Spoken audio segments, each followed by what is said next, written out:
Hi, I'm Chris, a photographer that's lived in Manchester since 2012, and this is my girlfriend MC. Today we're going to be taking you on a photography walk around Manchester, showing you some of the most iconic landmarks this wonderful city has to offer. Starting at Piccadilly Station, the route takes you right from the top of Ancoats, through Chinatown, past the Central Library, down to Deansgate, and finally finishes at Castlefield. All along the way, I'm going to be sharing examples of my recent work and MC's images from the day, so sit back, relax, enjoy the ride, let's go.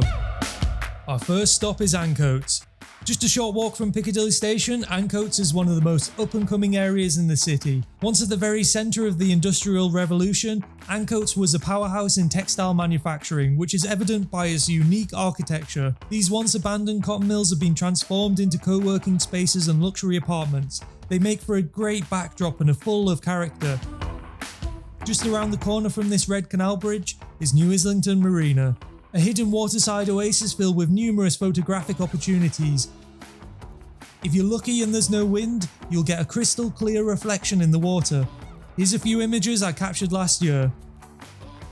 A few other notable photography spots include this restored church, Halle St. Peter's, and then around the corner from there there's a quaint row of houses which is definitely worth checking out. Let's head to the next destination. Just over the road from Ancoats is Northern Quarter. Much more than just a hipster hotspot, it's one of the most sought after places to live for young people due to its numerous music venues, independent bars and restaurants. Tucked away in the back streets you'll find hidden murals just around every corner.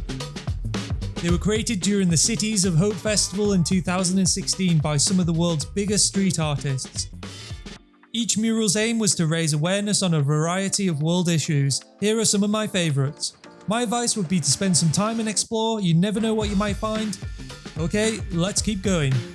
Our next stop is a 10-minute walk down Portland Street. Right in the epicentre of Manchester you'll find a hidden Chinatown. The most notable landmark is this iconic archway on Faulkner Street. Legend/Wikipedia says there was a gift from the Chinese people and the first of its kind to be erected in Europe back in 1987. There isn't much else to do here, but definitely worth a quick visit to capture the arch. The next stop is one of my favourite photography spots in Manchester. St. Peter's Square is Manchester's most Instagrammable spot. Here you'll find several landmarks including a good mix of old and new architecture. The most notable building is the Manchester Central Library. Its distinctive shape was inspired by the Pantheon in Rome. St. Peter's is also home to a tram stop. With a total of 99 stops covering 65 miles, it's the most extensive light rail system in the UK. I often use the tram tracks to create leading lines and add depth to my images. If you're feeling brave, you can also capture some great shots of the trams at night. Other notable landmarks include the Cenotaph, the Emily Pankhurst statue, and of course the Town Hall, which is our next stop. Just around the corner behind the Central Library you'll find Albert Square.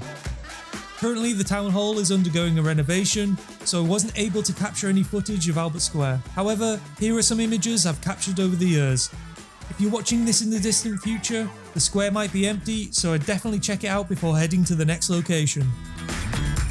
Just a short walk from the Town Hall, you'll find another iconic library. John Ryland's library was founded by a woman called Enriqueta Tennant after the death of her husband in 1888. On this day the library was closed, but don't worry, I've saved the best till last. Before we move on, here's an example of what you can expect inside. If it's open on the day, I would highly recommend paying it a visit. Next, we're walking down one of Manchester's oldest streets, Deansgate. Along the way you'll pass this popular photography spot. And Beetham Tower, which is one of the most distinct buildings in Manchester's skyline. Beetham Tower was once the tallest building in the city, but it's now been taken over by the Deansgate Square complex, which consists of a cluster of 4 towers. Before having a proper look around Deansgate, I would head to the next destination first. Saving the best till last, Castlefield is one of the most historic and scenic parts of Manchester. It was once home to a Roman fort called Mancunium, which is where the city's name originates from. There's a short circular route you can follow which will take you along the canals and loop back around to Deansgate.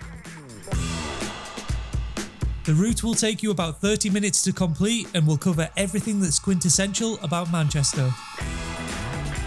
If there's no wind, you'll get perfect reflection in the canal.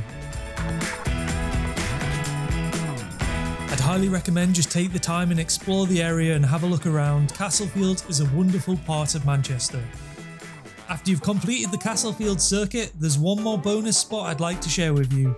If you're heading back into the city, the quickest way to do this is at the Deansgate tram stop. But before you do, there's a unique bridge which is definitely worth checking out. And that concludes our tour of Manchester. If you want to download the map, click the link below.